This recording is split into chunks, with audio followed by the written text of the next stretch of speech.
All right, welcome to part 2. Let's go ahead and look at what's included in your Worship Tracks Essentials files. So I'm going to be working in Ableton 11, but the sessions for Ableton 10 and 12 are exactly the same.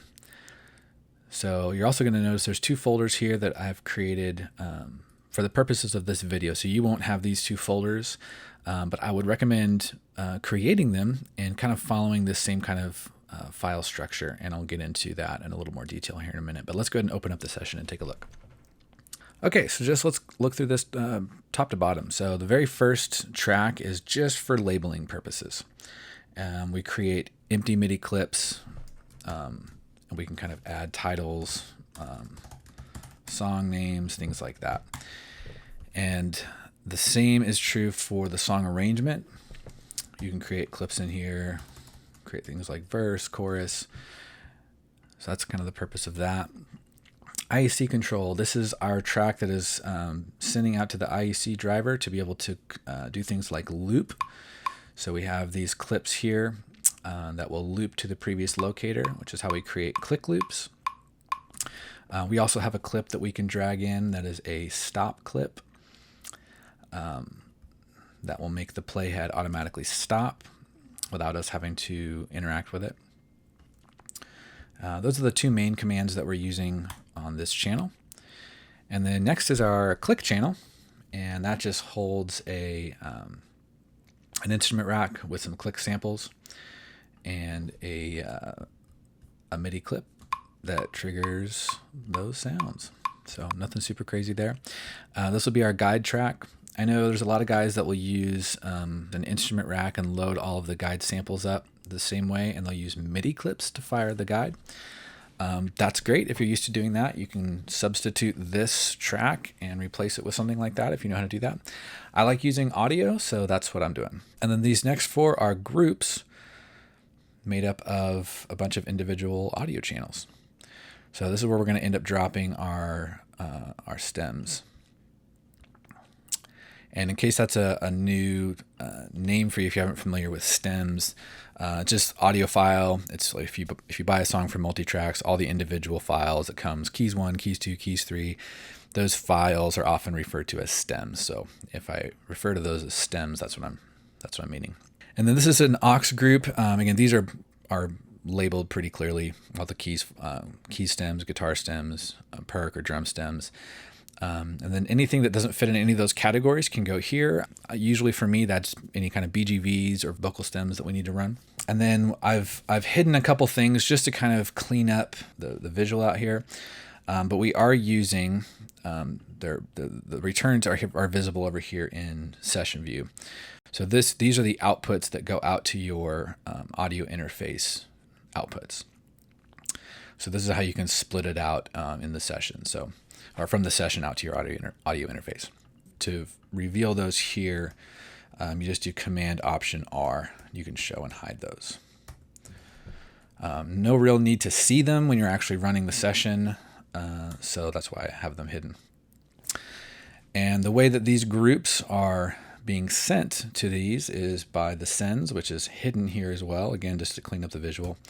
But if you do Command Option S, that will show and hide the sends. So you can see the keys group is being sent to return A, which is being sent out your main interface. Same with guitars. Perc is being sent out, and then the aux group is being sent to the aux output.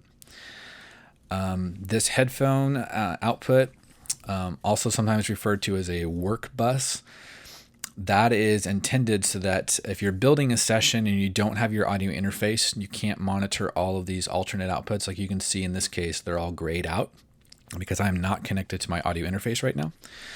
I don't want to have to come in here and change this every single time, switch it to my laptop speakers so I can actually hear the audio in the session.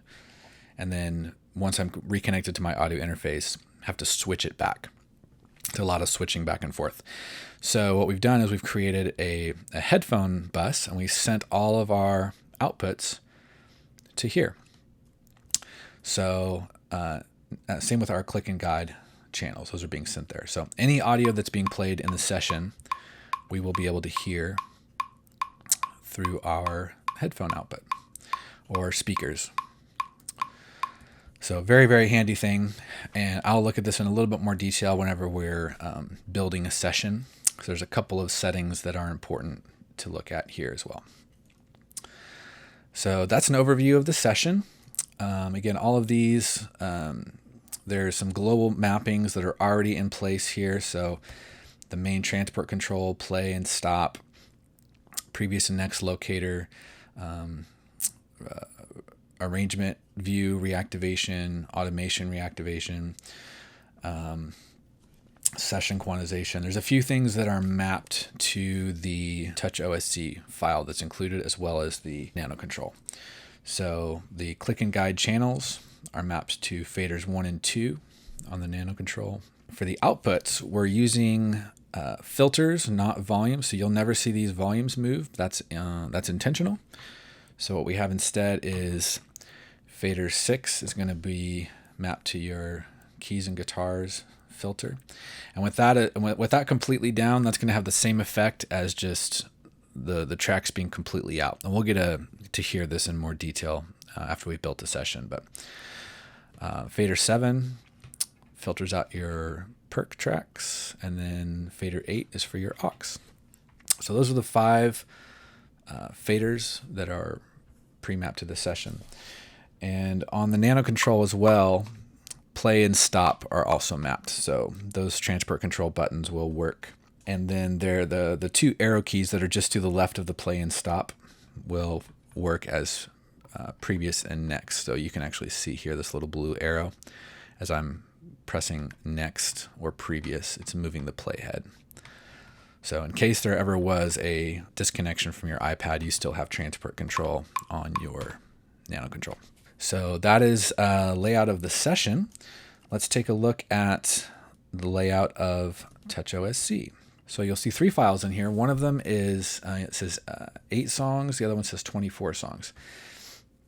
So this is for up to, as it says, songs, up to 24 songs. Like if you're doing a big worship night, or you routinely are doing a lot more than 8 songs in a given worship service, then you would want to go to this one. You'll see as we go and build a file for like a Sunday morning later on, most times, at least in my case, I'm not doing even 8 songs, let alone more than 8 songs. And so rather than having to delete a bunch of extra song pages every single time, I just created one that's an 8 song. And even since making this, I've made one that's a 4 song version. So it creates a little bit less work when you're actually sitting down to build your Sunday set. And then the third one is song labels. And let's come back and take a look at that. Let's look at this 24 song file first. Okay, so up here at the top, these are all tabs. So even though you're not seeing anything change out in the field, these are different pages. So each page has an identical set of buttons, with the exception of count off, click, and all these buttons down below are all sending different MIDI information. So that allows us to map all of these buttons to the locators for song 1, and we'll look at that more closely in a minute. This can be mapped to all the locators for song 2, because they're all sending unique MIDI information. This top row, as well as play and stop, are exactly the same on every single page. So these are going to be your global controls for the session. So again, you have up to 24 pages to use.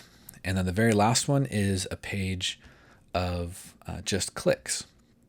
And these are pre-mapped to all of those click loops that we saw a moment ago in the session. So those are ready to go. You can also speed up or slow down by 1 BPM from wherever you start. Say we started on 73, hit play. We wanted to speed up. We could just tap 1 BPM, keep tapping it, keep speeding up, or tap -1, we could slow down. So that's the 24-page version. And again, you'll see this is exactly the same. It just has 8 pages instead. This is going to be the one that you will probably use more often than not.